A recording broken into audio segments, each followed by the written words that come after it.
So this is about when I got hit by a car. I was riding into the local village and a car came past so close, it hit me with his wing mirror in the elbow, like just whacked me in the elbow, just absolutely killed. And I thought, you bastards, you say so. I was scared. It didn't knock me off, swerved a little bit, but I held it. I mean, if it was another 150mm, he probably would have just taken my handlebars out and I would have hit the side of the car and under the back wheel and God knows. Anyway, that didn't happen, but he did whack my elbow really hard and it scared the shit out of me.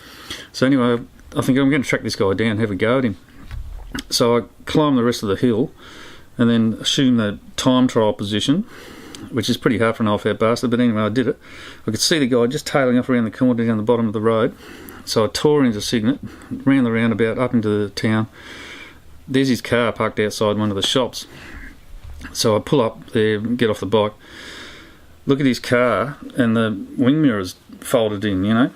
So I think, okay, so there's no one around. So I go into the local IGA and ask George, who owns the silver shitbox out the front. And he said, old Mr. what's his name? I think he's shopping, he comes in every Saturday, you know, he's up one of these lanes.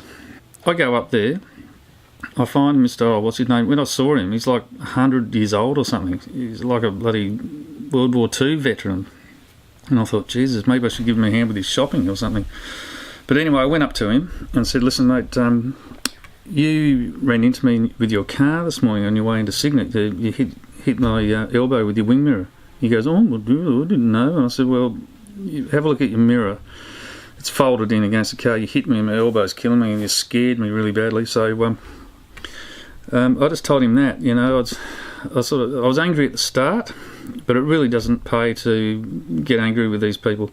I had one guy once who was a passenger in a car and he just hung his head and just abused us on the side of the road for riding. I mean, you know, weird. And I saw his car later on in the town too, but I didn't stop and bother because he's the sort of guy who'd, you know, have a fight or something with you. So anyway, that's the story of getting hit by a car. It's been in for legal for a couple of months and the signs have been up and the press releases and everything went out about a year or so ago and it's fantastic. Like, you notice that the drivers are much better. Some drivers aren't. Like, you get some old drivers and things that think they're not allowed to go over the double white lines even if they're going to take a cyclist out. I mean, it's just absurd. But anyway, that's their thinking because they think they're not allowed to go over the double white lines. It was a bit of a bugger, this poor old bloke. He ran into me, but I think it is best if we don't really get up these drivers because they're you get the odd hopeless bogan who yells out. Testing this camera out, I had a bit of an issue when I was trying it out before. It just changed its aperture even though it was in manual mode. But you've got to, if you're doing movie stuff, you've got to tell it again that you want manual mode. Like I normally with other cameras put it into M, everything's manual. You've got to tell it you want manual mode and then it advises you if it wants you to change the aperture or the shutter speed or whatever. So anyway, hopefully it'll work and this time it should be better. There you go.